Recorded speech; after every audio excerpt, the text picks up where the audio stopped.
Kazi pombe imerudi haijarudi? Si imerudi? Inaua watoto wetu. So wale wanauliza kazi tulifanya, please. Tulimaliza pombe, mumerudisha. Na mumerudisha hii pombe ndio watoto wetu wakufe.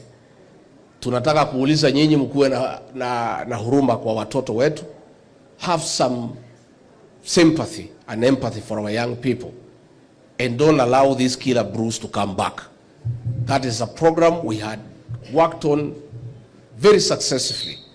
And all of a sudden, imeachiliwa, imekufa. Sisi tunasema tuko na kazi mingi sana ya kufanya. Na mimi nataka niseme, we have a big problem. Why the economy is not thriving? It is because the payslip was raided. Wafanyikazi wote wako na payslip have been neutered. They have no purchasing power. And the new administration we are working on, our first responsibility will be to rescue the payslip. It will be to restore the dignity of the payslip and the payslip holders. So mimi nataka kuuliza wafanyikazi wote wale wako na payslip, both in the public and the private sector, much as you are suffering, much as you are having a difficult time, iko matumaini mbele. We are going to deal with this situation politically so that tuude serikali ambaye it will restore the dignity of the payslip. Zile kodi kama hii ya affordable housing tuitupilie mbali, turudishie mfanyikazi hiyo pesa yake akajenge nyumba yake kwa nafasi yake. It is not the work of government to put up houses for people. Kazi ya serikali ni barabara, maji, stima, usalama, madawa hospitalini na masomo. Hii mambo ya kujenga nyumba, kila mtu atajenga nyumba yake kwa nafasi yake. Kaijua mtiko yake na nyumba shanyu. Na mudu wetu hari yawe kate?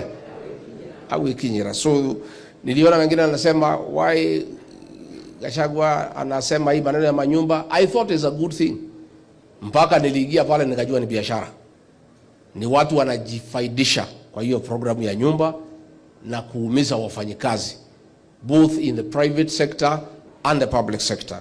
And I want to give a commitment to all workers in the republic, both in the private and the public sector, that we are seized of the matter and the magnitude of the crisis that faces our workers in the country after their payslips were raided and they have been denying the purchasing power. And that is why our economy is having a challenge. And we'll do whatever it takes, not only to rescue the payslip, but to restore its dignity, because that must be done. Sisi shida yetu na William Ruto na serikali ni ahadi za uongo. That is our problem. Mambo ya uongo, Bishop.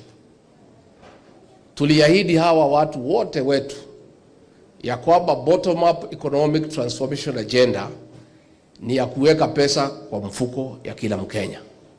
Instead, ile kidogo walikuwa nayo kwa mfuko, serikali ikaingia kwa mfuko ikato. Si ndio ilifanyika? And that is why there is a problem. Na ndio tunasema hii maneno ya uongozi ya udanganyifu ni mambo ambayo hatutaki. And Kenya is a democracy. Tusipigiwe kelele ya kwamba tumeamua, tumedanganywa. Kwa sababu sisi ni watu tumesoma, sisi ni watu werevu. Na mjinga akierevuka, mwerevu wako wapi? Ako mashakani. Hao watu wamerevuka. Tulikuwa tunaongea mambo ya bodaboda, wakatemwa. Sasa nimeona tena wamerudishwa. Same script. Kusanya vijana ya bodaboda, kuwapatia 1,100. Hiyo vijana ya bodaboda wamechanuka sana. Turauga jogu ndegati kuona ke? Na ng'ombe ndegakue na ke? Sisi tunasema, na nimefurahi sana pale hebu jana, watu ya eneo hili ya Mlima Kenya wamesema wale wanataka kuja kutuletea pesa, mkuje, na mkuje na pesa mingi, tuko na haja naye. Lakini kuja kukemea kusomea na kutukana viongozi katika mlima haiwezekani. Sasa iko kijana alikuwa ametumwa kutoka Rift Valley akuje atukane JB Muturi. Akaambiwa na Waembu, wewe leteni ile pesa mko nayo, alafu mtoka mfanya nini? Mambo ya kutukana viongozi wetu hapa mlima, kuja kuwasomea, kuja kuwakemea haitawezekana tena. Kama mko na pesa mko naye, mulete. Hao watu ni hatari kwa kufungua hoteli na kufunga. Our people are experts. Kufungua hoteli na kufunga wanajua. Mulete pesa mpatie watu. Sasa hapo Embu walikuja wakawachiwa karibu 15 million. Alafu kila kijana akapatiwa 1,000 akaenda nyumbani. That is what we want. Lakini na mkate na soda. Na ni sawa. Ile watu ya mlima wamekataa. Ni watu kuja kusomea viongozi hapa na kuwakemea na kuwakosea heshima. Na nilifurahi sana kwa sababu hata wale walikuwa wanatukana viongozi wetu huko Rift Valley, huko Western, jana walikimya. Sasa watukanane huko Western, watukanane huko Rift Valley. Wakifika hapa wafunge mdomo. Watu ya hapa wamekataa hiyo maneno ya kufanya Mlima Kenya kuwa kiwanja ya matusi, ya kukosea watu heshima na ya kuita sisi wa kabila na mambo mengine ambayo haifai. Those who want to come, you come. Na sisi hatuna haja na mtu, hakuna mtu tuko na fujo na yeye. Mkuje msikize, mkisikia ni uongo, mnasema hiyo ni uongo. Mkisikia haina maneno, mnasikiza. Na msiweke watu sana, muongee 10 minutes, 15, muwapatie pesa watu waende nyumba. Si ndio? Kuna haja muongeleshe watu masaa 5, alafu mnawaekea na watu wanataka kuchukua pesa waende nyumbani. Hata juzi wamekuja hapa Endarasha, kila mtu 1,000, watu nangoja tu pesa. Ubaya ni kubeba watu na malori kwa sababu wanaweza kuwa na accident. Hakuna hata haja ya kuleta watu na malori. Kama unataka watu ya kusukumusia, si uchukue tu watu ya area. Wale wako tu hapo karibu, wapagie kila mtu kili moja wakusikize, iingilie masikio hii tokea gani? Alafu wewe ufanye nini? Siko namna hiyo. Kwa sababu tunasema hata wale tumeona ile hoteli imefunguliwa pale Ikulu na ingine Karen.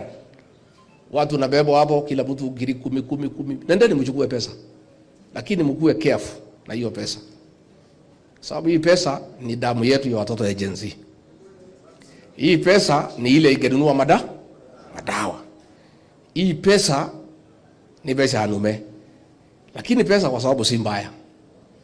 Hii pesa usipeleke mtoto nayo shule.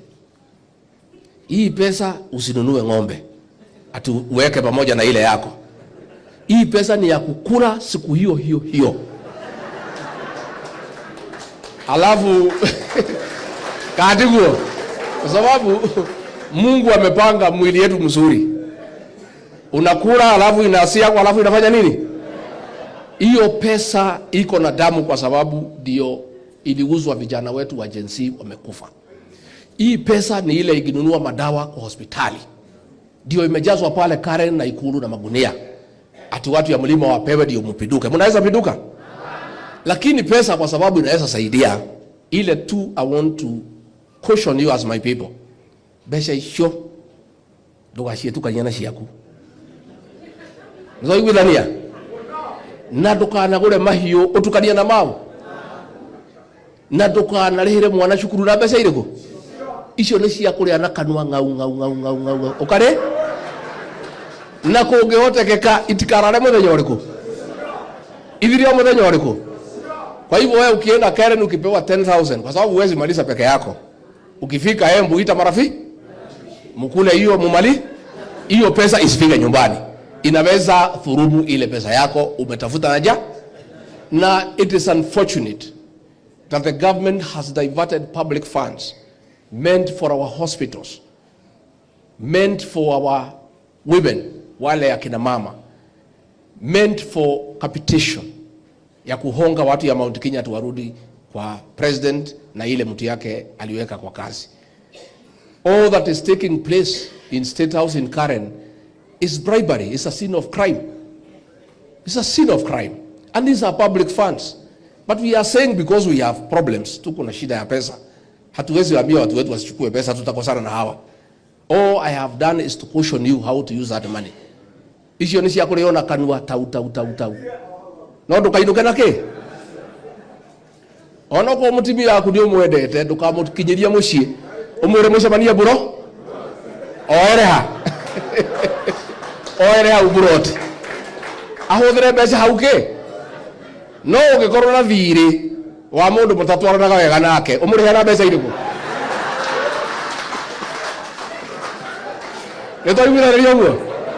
nitwaiguithaniria na hii maneno ya kuchukua pesa ya serikali kuhonga watu kama Mount Kenya tumeizoea. Tuliona wakati ya BBI, tuliona wakati ya Azimio. It's an exercise in futility. What is sad is misuse of public funds for political bribery and trying to corrupt our people to go in a certain way politically. Sasa tunaona mabasi yote ya shule instead ya kuwa inapeleka watoto shule inakuwa preserved kusaidia watu wetu, ni kuchukuliwa kupeleka watu kwenda kuhongwa. Unaona mabasi imejaa kwa barabara. But we are saying jogu ndikathikwo na ki na ng'ombe ndikarekwe kuwe na ki. Inyuĩ mũrĩ andũ ogĩ, inyuĩ mũtingĩgũrĩka mũtihiana mbunge arĩa maragũrirwo mbeca. Nikimalizia ndio mimi niwachie hapo. Hii maneno ya abductions, we continue to condemn abductions in the strongest terms possible. And to say, even the colonial government, brutal as it was, it never targeted our children. We want to call upon the president to stop the abductions and killings of our young people. It is pointless, Mr. President, for you to pretend to be creating peace in DRC when your government is abducting and killing our children. It doesn't make sense. That is pretense. How are you concerned about the